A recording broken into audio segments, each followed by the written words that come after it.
मैंने कहा था कि जो मेरे कार्यकर्ताओं को छेड़ेगा, जो घेरेगा, जो छेकेगा, जो गुंडागर्दी करेगा, उसका इलाज पिछली बार 3 बूथ पर जिस तरीके से करवाए थे वैसे ही 300 बूथ पर इलाज इस बार करवाएंगे।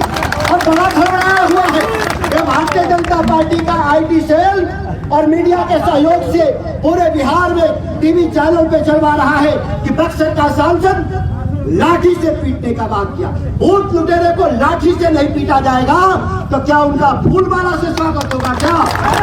अगर ऐसा है तो बताइए, ये बूथ लुटेरे को लाठी से जवाब देंगे कि नहीं देंगे हम लोग?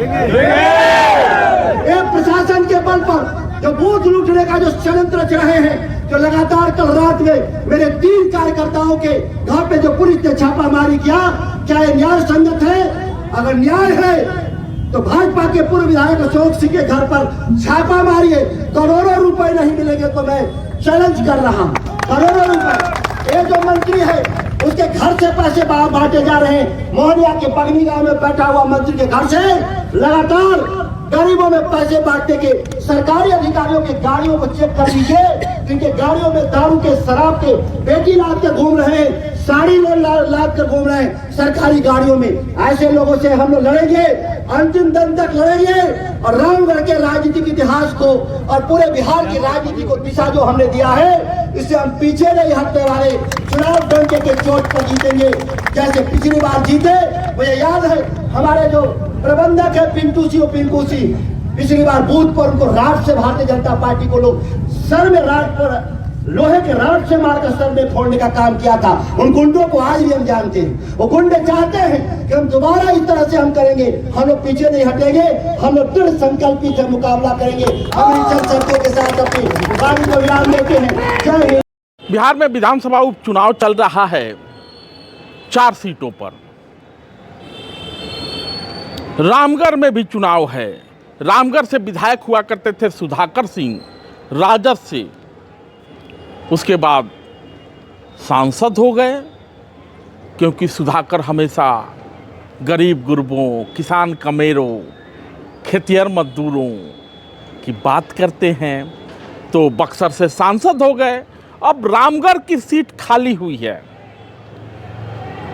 चुनाव प्रचार चल रहा है, सभी नेता अपनी अपनी बात कहते हैं। सुधाकर भी कल परसों मंच पर गए थे।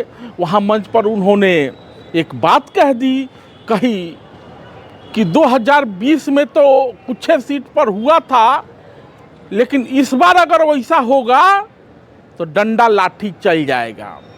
अब मच गया बवाल। सुधाकर ने ऐसा कह दिया, डंडा लाठी चल जाएगा। लेकिन मीडियाई भांड हमेशा सुधाकर जैसे युवाओं से चिढ़ते रहे हैं और जहां से चुमावन मिलता है वहां की बात बखानते रहे हैं, चाहे मेन स्ट्रीम मीडिया हो, चाहे बिहार के यूट्यूबर। खैर, सुधाकर ने सामान्य सी बात कही थी कि यदि कोई बूथ लूटने आएगा तो इस बार बच के नहीं जाएगा। अब मंगरुआ के गांव में चुनाव होगा और दूसरे गांव से कोई आएगा और धमकाएगा और बूथ लूटेगा तो डंडा लाठी तो चलबे न करेगा। यह सिंपल सी बात है कि तुम हमारे बूथ पर आओगे और जो स्वच्छ चुनावी प्रक्रिया है उसको बाधित करने का प्रयास करोगे तो गांव वाले मुख्य दर्शक तो बने नहीं रहेंगे। डंडा लाठी तो चलबे करेगा, काहे कि सुबह मतदान शुरू होगा और शाम को समाप्त हो जाएगा और उसी बीच में मतदान होना है या कोई आएगा बुथवे लूट लेगा तो लोग तमाशा तो देखेंगे नहीं। इसमें सुधाकर ने कौन सी गलत बात कह दी? सिंपल सा ये था कि यदि 2020 में 3 सीटों पर